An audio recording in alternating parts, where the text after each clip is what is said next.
বাংলাদেশিদের আতিথেয়তায় মুগ্ধ Sadio Mane শোনালেন সৌদি আরবের রাস্তায় বাংলাদেশিদের সাথে ইফতার করার গল্প। সাদিও মানেকে না চিনেও রমজান মাসে ডেকে ইফতার করান কিছু প্রবাসী বাংলাদেশি মানুষ। তারা বলেছিলেন এটাই মুসলিম সমাজের সৌন্দর্য। এক সাক্ষাৎকারে সাদিও মানে বলেন এই ঘটনা তিনি কখনোই ভুলবেন না।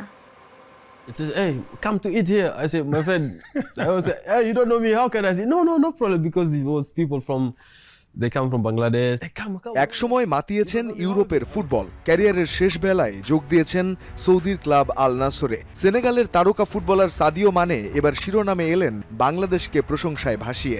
কিন্তু বাংলাদেশের সাথে সাদিও মানের সম্পর্কটা আসলে কি জানা যাক বাংলাদেশিদের নিয়ে সাদিও মানের এক দারুণ মুহূর্তের আবেগঘন স্মৃতিচারণের গল্প।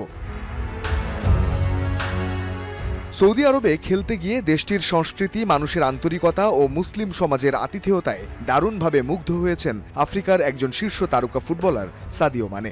সাবেক ইংলিশ সেন্টার ব্যাক ও টেলিভিশন উপস্থাপক রিও ফার্দিনান্দকে দেওয়া এক সাক্ষাৎকারে মানে জানান, সৌদিতে থাকার সময় দারুণ সব মানুষের সঙ্গে তার দেখা হয়েছে।